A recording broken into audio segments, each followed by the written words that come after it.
Eh bien, bonjour à tout le monde.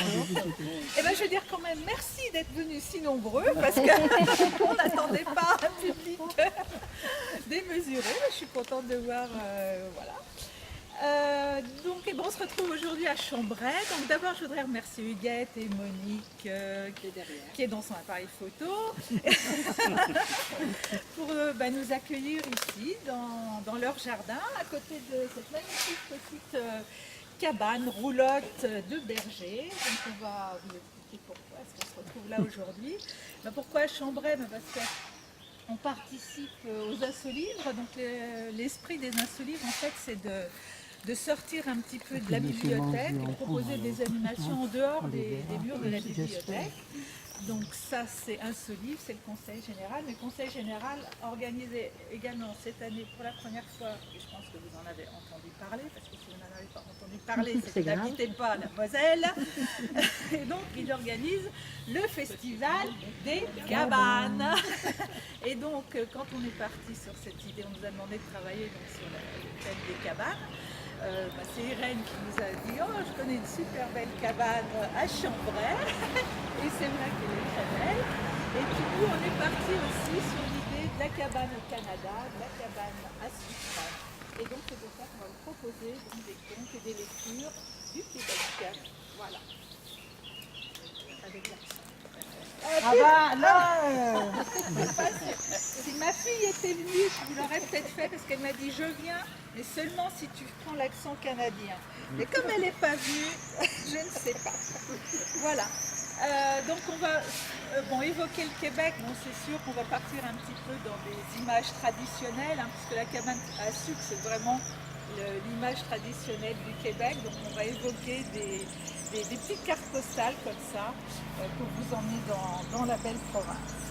Et donc je parlais du sucre d'érable, de la cabane à sucre. En fait, le sucre d'érable, il est connu au Canada et au Québec bien avant en fait, la colonisation avec Jacques Cartier, puisque les Indiens faisaient déjà du sirop d'érable. Et c'est donc Michel qui va nous expliquer tout ça. C'est moi qui commence. C'est toi qui commence avec Petit Coyote et le sirop d'érable.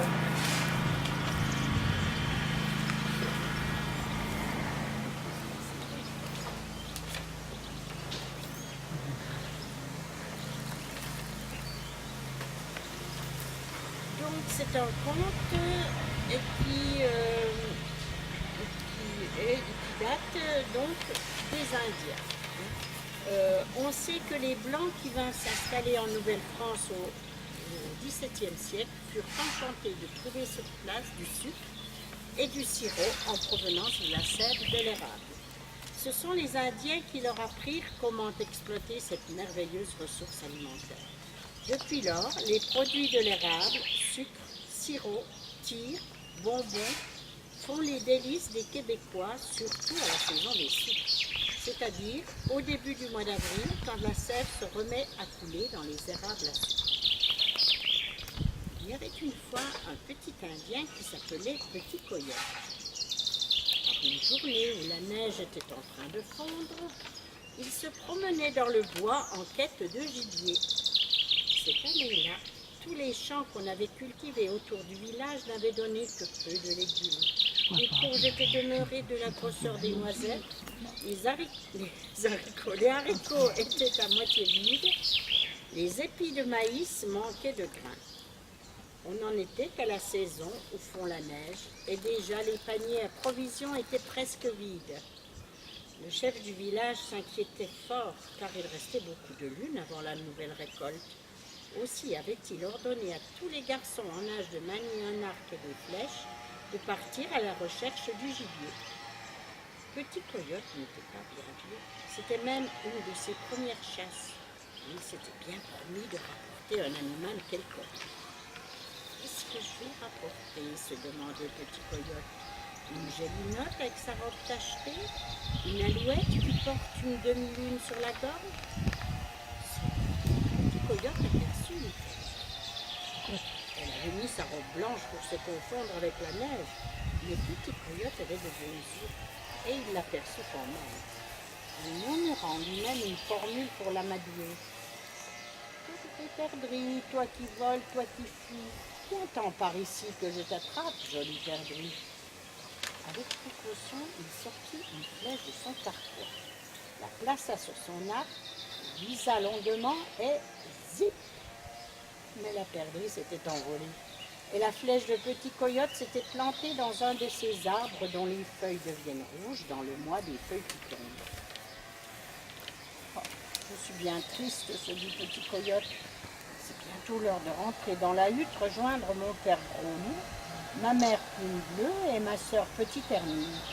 Je n'ai rien à apporter pour le repas du soir.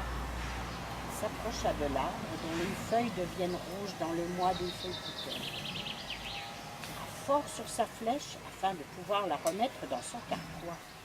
Oh, dit-il, au bout de l'eau de cet arbre, à l'endroit où ma flèche s'est plantée. Petit coyote goûta cette eau. Elle était sucrée. C'est bon, se dit-il. C'est alors qu'il eut une idée. Vidant son carquois de ses flèches, il recueillit le plus qu'il pouvait de cette eau sucrée. Si je ne rapporte pas de gibier pour le repas du soir, je rapporte au moins une eau qui est agréable au goût.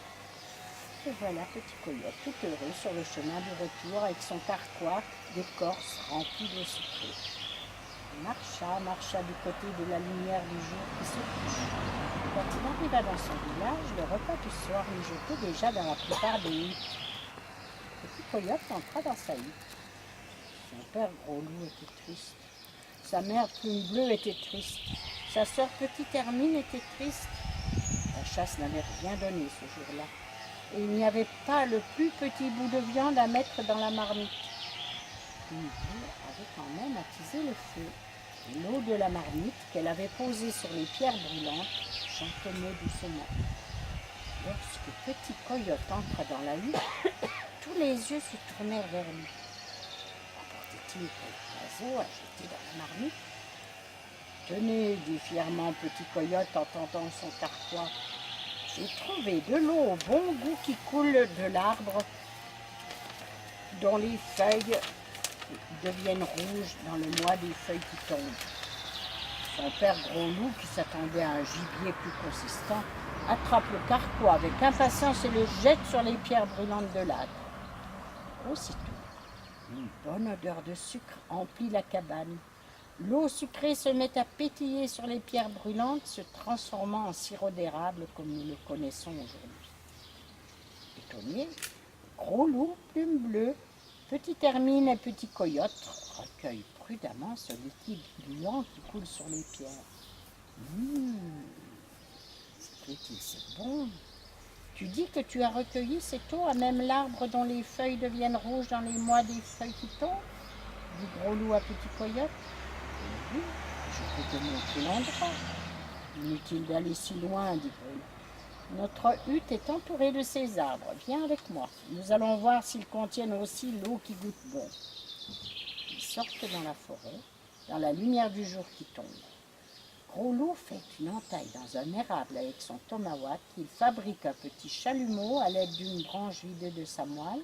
Il y accroche la marmite familiale. Ensuite, tout le monde rentre se coucher. Le lendemain matin, la marmite est remplie de l'eau qui goûte bon. Plume Bleue la porte dans la hutte et la dépose sur des pierres brûlantes qu'elle avait fait chauffer dans l'arbre. Peu à peu, l'odeur de sirop se répand dans la hutte et dans les alentours. Les voisins s'approchent pour savoir quelle est cette odeur nouvelle si agréable. On fait circuler les gobelets d'écorce remplis de sirop d'érable. Tout le monde est joyeux. Personne n'a jamais rien goûté de semblable. Bientôt, tout autour du village, chaque arbre dont les feuilles deviennent rouges dans le mois des feuilles qui tombent se trouva muni d'un chalumeau et d'un récipient en écorce pour recueillir l'eau qui goûte bon. La nouvelle fit le tour des villages voisins. Toute la forêt se mit à embaumer. Grâce à cette nouvelle nourriture, les Indiens purent voir venir la lune d'été sans trop de famine, car le bon sirop les rendait forts et joyeux. Et quand on est fort et joyeux, la chasse est meilleure. Quand la neige eut presque complètement disparu, Le chef du village proposa qu'on fasse une grande fête en l'honneur du mets nouveau que Petit Coyote avait fait découvrir aux Indiens. Lors de cette fête, le chef prit la parole. Chaque année, quand le vent du sud enverra les oies et les canards annoncer au vent du nord sa prochaine venue, quand l'eau se remettra à couler, quand les montagnes déchireront leurs couvertures blanches, les Indiens transperceront les arbres dont les feuilles deviennent rouges dans le mois des feuilles qui tombent. Ils en tireront l'eau qui a bon goût et ils en feront du sirop à l'aide des pierres brûlantes. Quant à Petit Coyote, je prédis qu'il deviendra un grand chef et qu'il fera l'honneur de sa tribu. La fête dura longtemps. Chaque année, à la lune de la neige qui fond, les Indiens de cette tribu célébrèrent la fête du sirop d'érable.